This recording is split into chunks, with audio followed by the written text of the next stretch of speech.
Assalamualaikum warahmatullahi wabarakatuh. Innal hamdalillah nahmaduhu wa nasta'inuhu wa nastaghfiruh wa na'udzu billahi min syururi anfusina wa min sayyiati a'malina may yahdihillahu fala mudilla lahu wa may yudlil fala hadiyalah. Asyhadu an la ilaha illallah wahdahu la syarika lah wa asyhadu anna sayyidina Muhammadan abduhu wa rasuluhu la nabiyya ba'dah. Allahumma sholli ala sayyidina wa maulana Muhammad wa ala ali sayyidina Muhammad. Subhanaka la ilma lana illa ma 'allamtana innaka antal alimul hakim. Qala rabbi shrah li sadri wa yassir li amri wahlul 'uqdatam min lisani yafqahu qawli amma ba'd. Santriwan, santriwati Pondok Pesantren Maghrifatul Ilmi yang dimuliakan oleh Allah. Alhamdulillah, puji syukur kita haturkan, kita ucapkan kepada Allah Subhanahu wa taala. Kita masih diberikan nikmat sehat wal afiat, sehingga kita masih bisa menjalankan aktivitas rutinitas kita sehari-hari, tentunya dalam suasana ibadah bulan Ramadan. Sholawat beserta salam marilah kita haturkan kepada junjungan kita, suri tauladan kita, Nabi Muhammad SAW. Semoga kita semua nanti di akhirat kelak mendapat syafaat. Amin amin ya rabbal alamin. Santriwan, santriwati Pondok Pesantren Maghrifatul Ilmi yang dimuliakan oleh Allah. Alhamdulillah, kita bertemu lagi pada kajian ilmu tajwid. Kemarin kita sudah membahas mengenai hukum wajah bacaan yang mempunyai tempo dengung, kemudian kita membahas idgham shaghir. Namun sebelum kita belajar membahas kajian ilmu tajwid, kita berdoa memohon kepada Allah Subhanahu wa taala semoga kita semuanya, khususnya dalam bulan Ramadan ini, diberikan ilmu yang manfaat, barokah, serta selalu dalam lindungan rahmat oleh Allah Subhanahu wa taala. Amin amin ya rabbal alamin. Ala hadhihi niyyah wa ala kulli niyatin shalihah. Ila hadratin Nabi Mustafa Rasulullah sallallahu alaihi wasallam.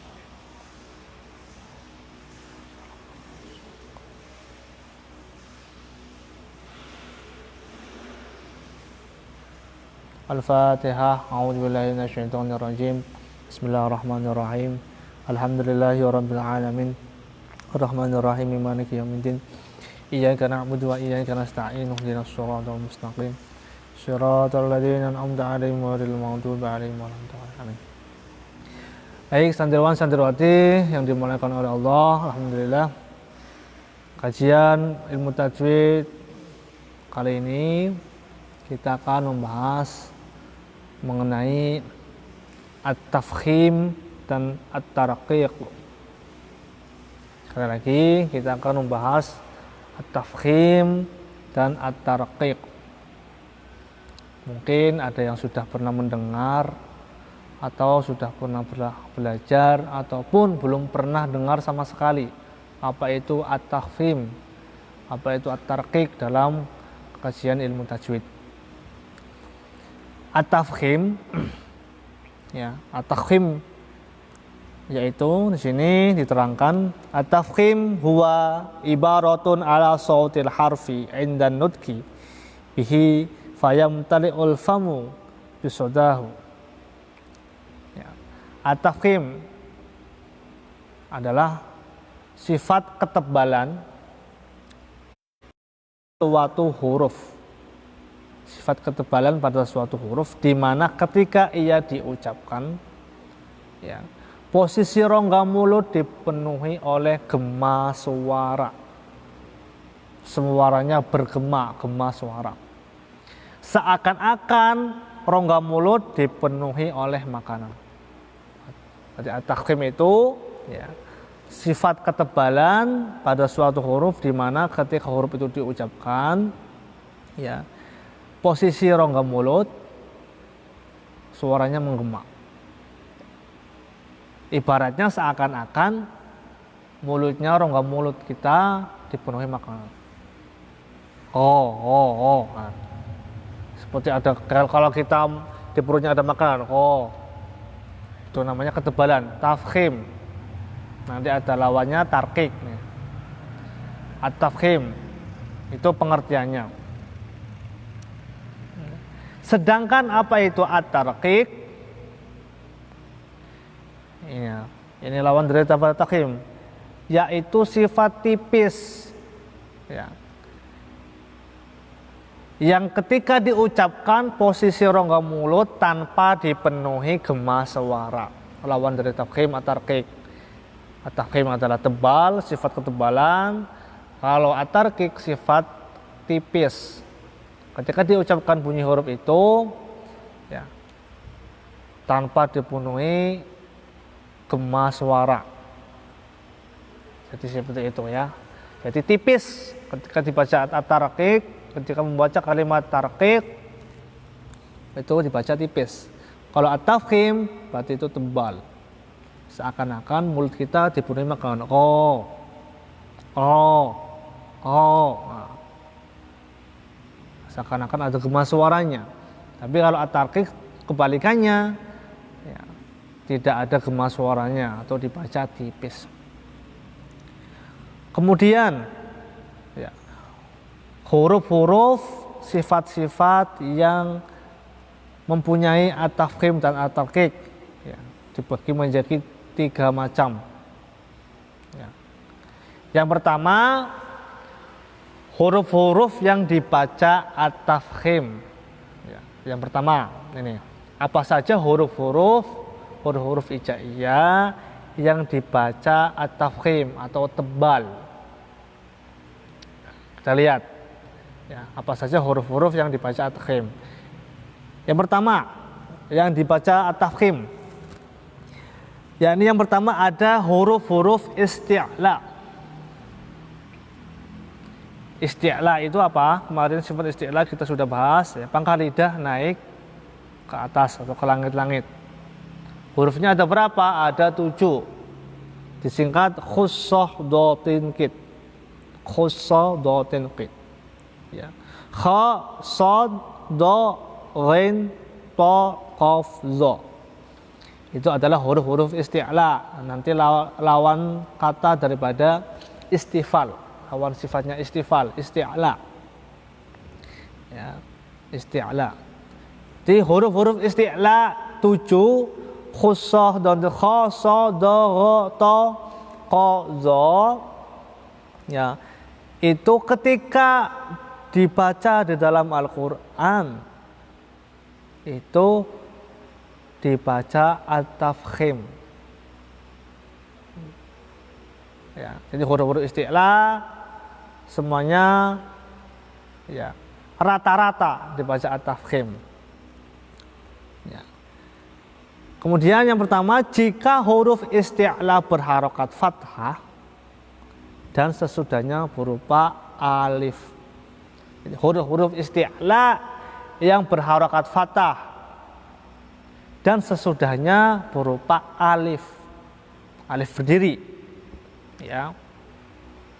Misalkan so-nya panjang.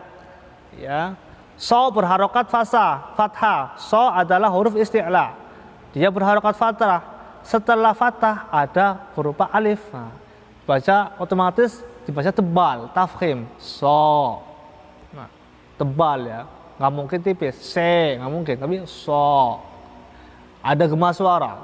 Do. Sabiro. Ya. Itu. Toba, Ghalidha.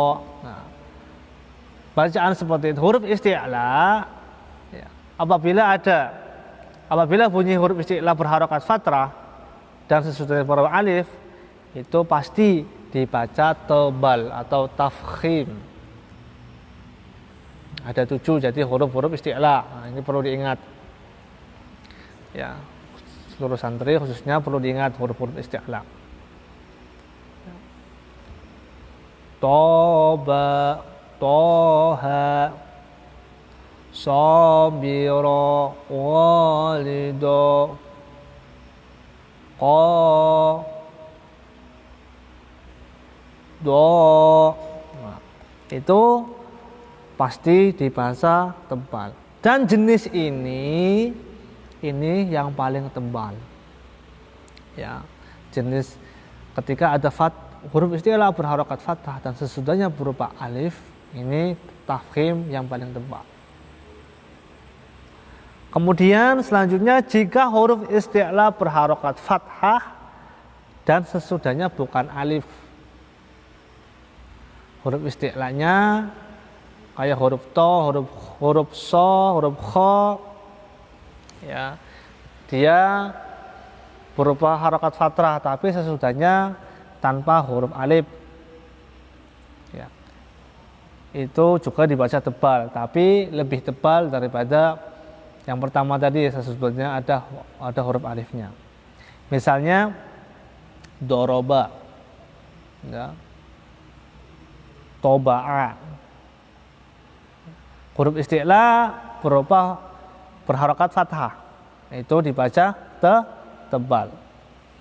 Kemudian selanjutnya apabila huruf isti'la mati atau disukun dan huruf sebelumnya berupa fathah. Nah, huruf isti'lanya mati disukun, sebelum disukun huruf sebelumnya berharokat fathah. Contohnya mau riba, ya. Huruf isti'lanya gho, ya. Ya, pasti dibaca tebal. Soalnya apa? Dia disukun, kemudian sebelumnya berharokat fathah. Mau tebal, mau. Ya, seakan-akan gemas suaranya ada dipenuhi makanan. Mau riba, mau ta'li'a. Ya, itu jadi perlu diketahui. Ya, jadi huruf-huruf isti'la itu rata-rata semuanya dibaca at-tafkhim atau tebal. Ya, ini terus perlu dibacakan. Kemudian, ya, apabila huruf isti'la berharokat domah, tadi huruf isti'la disukun, sebelumnya berharokat fathah. Kemudian apabila huruf isti'la berharokat domah, itu juga dibaca tebal. Duriba, khuliqa, ya, tuba, ya, berharokat domah. Huruf isti'la berharokat domah, itu juga dibaca tebal. Atau juga apabila huruf isti'la mati dan sebelumnya berharokat domah, juga dibaca tebal. Ya, seperti contoh muqamahun, yut'imun, muqamahun, yut'imun. Ya, isti'la, huruf isti'lanya mati, sebelumnya berharokat domah, itu juga dibaca tebal. Ya, itu juga perlu diingat. Jadi muqamahun itu otomatis dibaca tebal. Kemudian selanjutnya apabila huruf isti'la berharokat kasroh, itu juga dibaca tebal. Contoh qismatun, ya, dukhilat, itu juga dibaca tebal. Kemudian apabila huruf isti'lanya mati dan sebelumnya berharokat kasroh, juga dibaca tebal. Seperti contoh ikhraju, kho-nya sukun, kemudian sebelum kho sukun ada huruf kasroh. Ikhraju, nah, tebal dia dibacanya. Ikhraju, bukan ikhraju, nah, salah. Tapi nah, tebal. Bukan tarqi. Kalau tarqi tipis, kalau ikhraju tipis. Tapi yang benar ikhraju, it'amu. Huruf isti'lanya mati, disukun, sebelumnya kasroh, juga dibaca tebal. Nah, itu juga perlu diperhatikan, ya. Jadi jangan keliru. Huruf-huruf isti'la nanti dibacanya tipis. Ketika berharokat kasroh juga itu keliru, kurang tepat. Itu adalah cara pembacaan ketika at-tafkhim, ketika pada huruf-huruf isti'la. Jadi ketika berharokat fathah, ketika berharokat doma, ketika berharokat kasroh, atau ketika mati sesudahnya sebelumnya fathah, ketika mati huruf isti'lanya sebelumnya kasroh ataupun doma, itu semuanya dibaca at-tafkhim atau tebal. Ya, dibaca tebal, tafkhim. Kemudian huruf-huruf yang dibaca tebal selanjutnya, yakni huruf ro.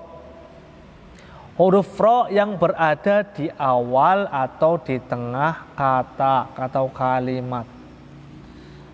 Huruf ro yang berada di awal atau tengah kata.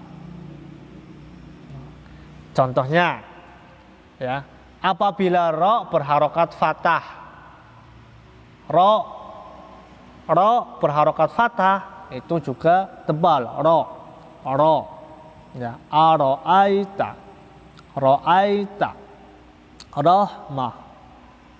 Ro berharokat fathah, dia dibaca tafkhim, tebal. Ya. Kemudian ada lagi apabila ro berharokat domah juga dibaca tebal. Ruziqna, ya, rubama kafaru. Ro berharokat domah juga dibaca at-tafkhim atau tebal.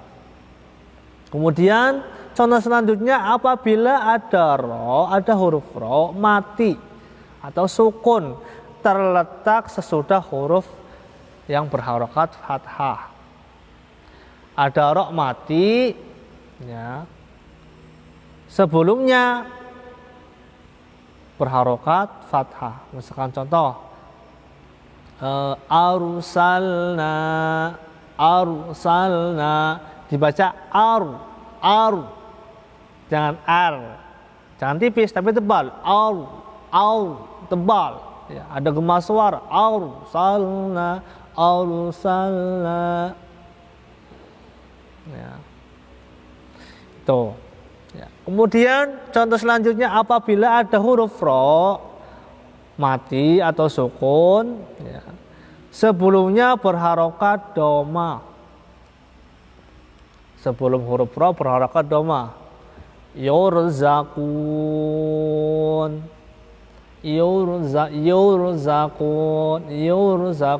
jangan yur tapi yur tebal, yurzakun. Nah, itu juga dibaca tebal, dibaca at-tafkhim. Kemudian contoh selanjutnya, apabila ada ro sukun, ro mati, ya, sesudahnya ada huruf yang berharokat kasroh, aridoh. Kasroh aridoh itu kasrohnya tidak asli, bukan huruf asli, tapi huruf tambahan, aridoh. Misalnya, ya, irji'i ila rabbika radiya, irji'i, ya, ro-nya mati sebelum huruf ro, ya, berharokat, ya, kasroh aridoh. Kasrohnya hurufnya tidak asli, tambahan, ya. Atau iruka'u ma'arra, iruka'u bukan irka'u, irji'i, irka'u,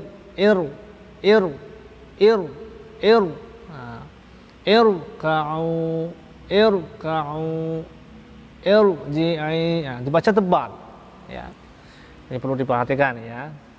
Kadang-kadang kita lupa atau belum mengetahui, supaya nanti ketika praktek diperhatikan. Kemudian contoh selanjutnya, apabila ada ro mati, ya, sesudahnya huruf berharokat kasroh. Ya, baik kasroh aridoh maupun kasroh asliyah, kasroh asli, huruf asli yang berada di akhir kata sebelumnya. Contohnya, ya, berarti ada dua kata selanjutnya. Ya.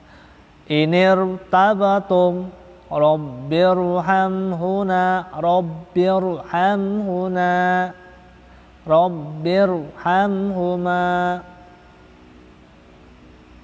Ya. Itu perlu diperhatikan, ya.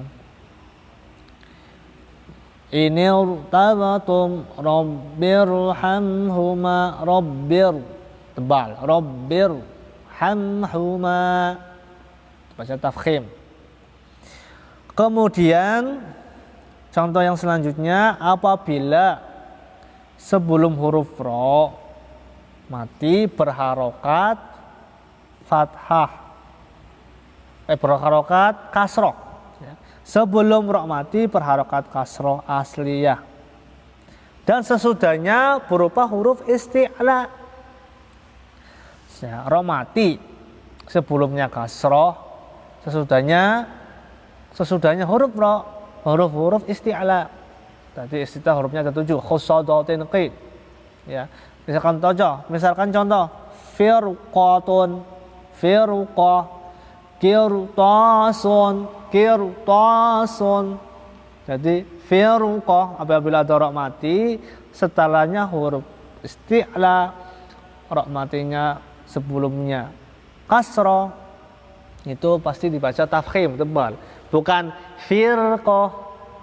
Kalau firqah tipis, tapi kalau firqah qirtasun labil mirsad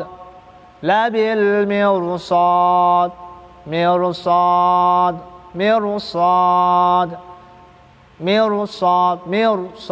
tafkhim, bukan mirsad tapi tebal. Mirsad qirtasun firqatun. Nah, itu dibaca tebal. Itu perlu diperhatikan. Itu adalah apabila ro yang berada di tengah kata, ro-nya berada di tengah kalimat atau di awal kalimat. Nah, itu contoh-contohnya seperti tadi, dibaca at-tafkhim atau tebal.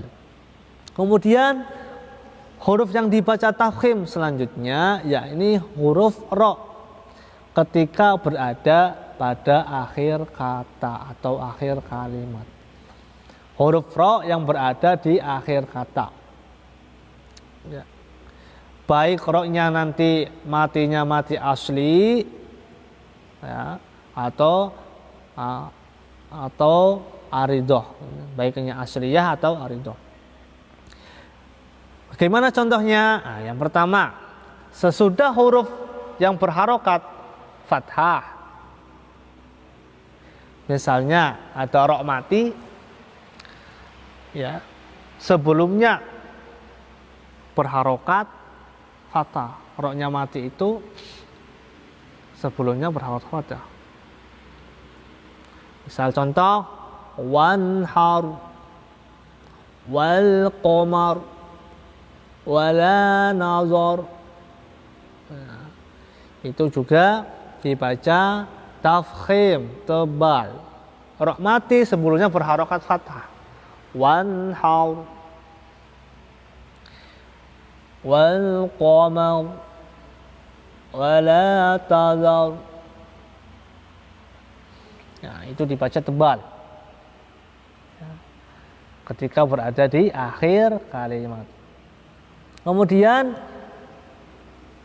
juga ro mati sesudahnya alif, roh mati diwakofkan, ya, huruf fathah sesudahnya alif. Misalkan pada kata an-nar, ya, an-nar, nah, itu dibaca tebal. Kemudian sesudah huruf yang berharokat dhammah,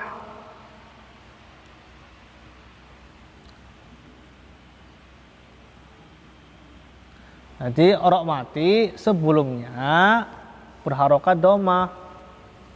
Wa'dhur atau wa'mur ahlaka bis-shalah wa'dhur ila ta'amik wa'dhur atau at-takatsur tebal alhaakumut takatsur tebal karena di akhir kalimat dimatikan, diwakafkan sebelumnya berharokat doma. Ya. Nah itu.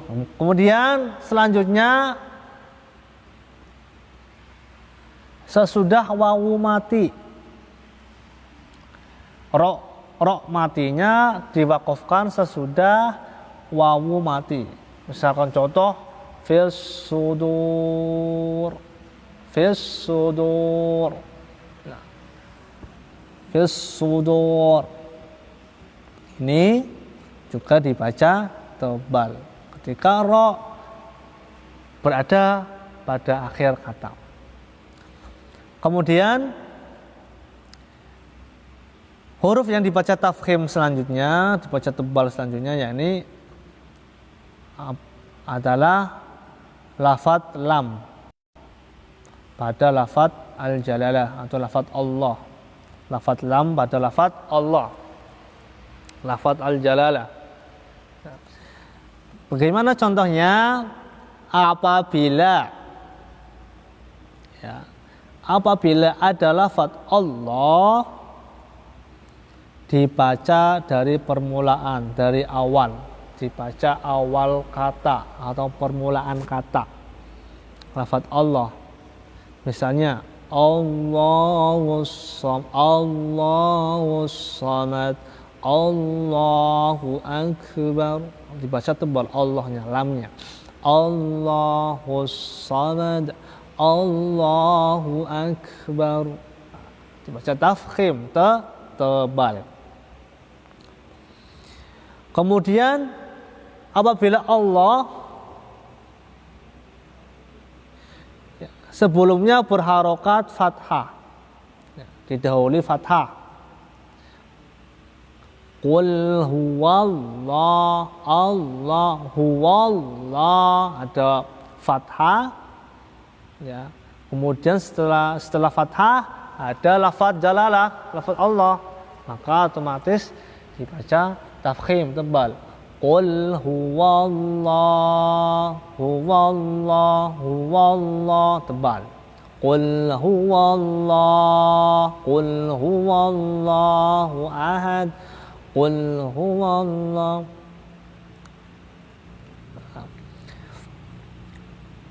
Kemudian selanjutnya, contoh selanjutnya lafadz jalalah. Ya, apabila ada lafadz Allah, lam jalalah tadi, ya, sebelumnya berharokat doma. Contohnya Rasulullah,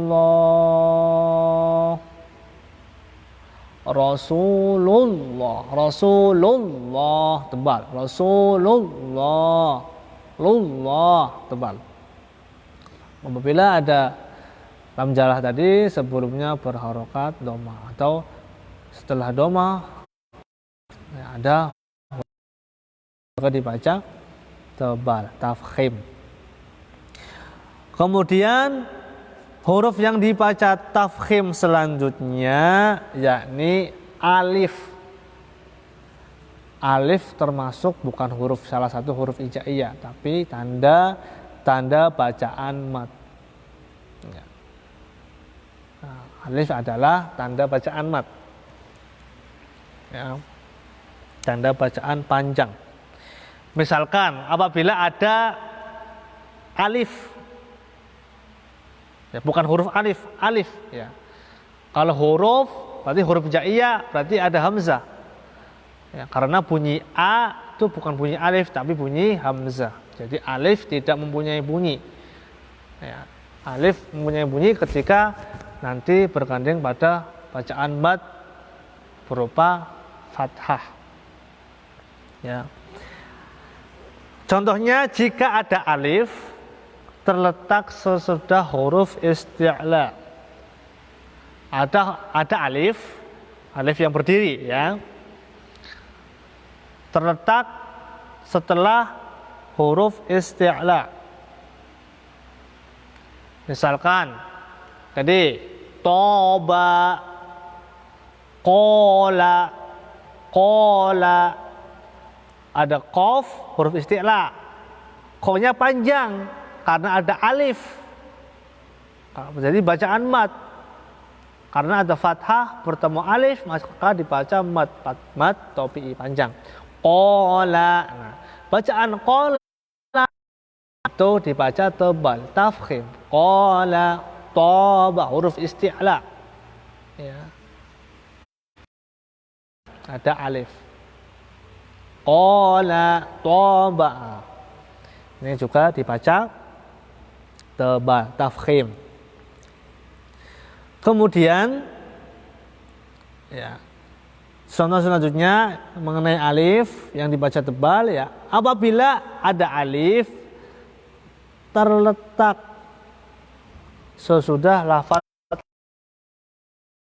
yang tidak didahului huruf berharokat kasroh. Ya. Ada huruf alif jalalah yang tidak didahului oleh huruf yang berharokat kasroh. Contohnya yuridullah, alif sebelumnya lam jalalah, yuridullah. Nah.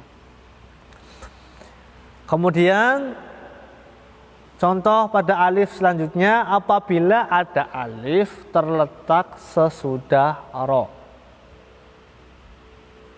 Ada alif terletak sesudah ro yang tidak dibaca imalah. Ya. Bukan imalah, bukan yang majreha ya.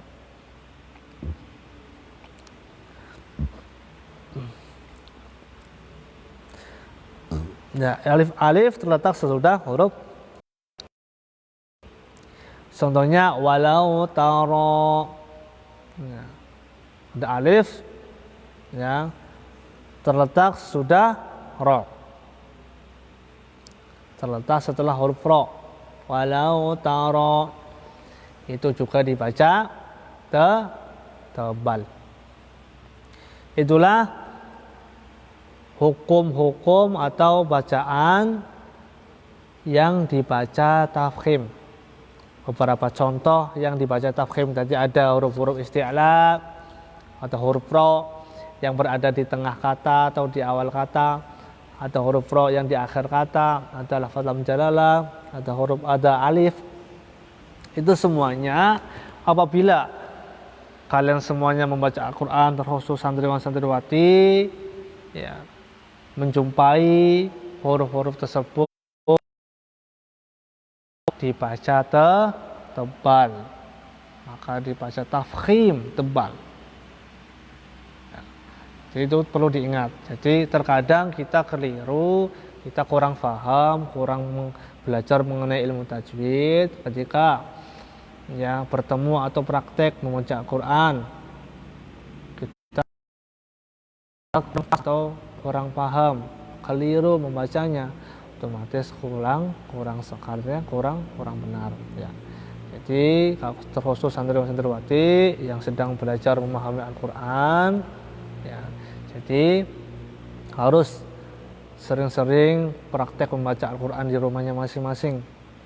Terkhusus pada bulan puasa Ramadan ini lebih keutamaan membaca Al-Qur'an lebih banyak.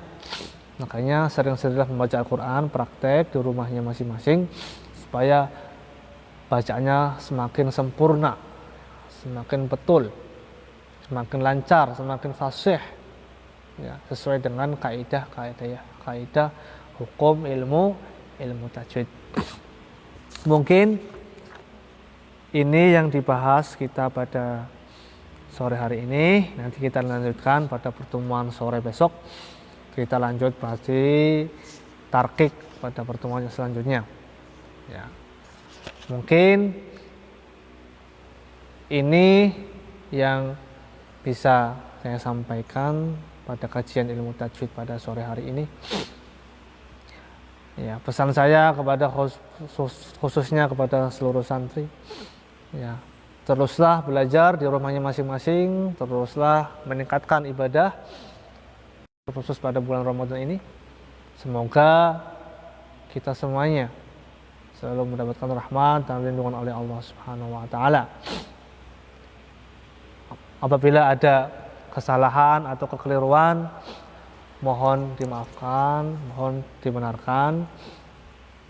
Kurang lebihnya mohon maaf. Wallahu a'lamu bissawab. Ihdinas shiratal mustaqim. Assalamualaikum warahmatullahi wabarakatuh.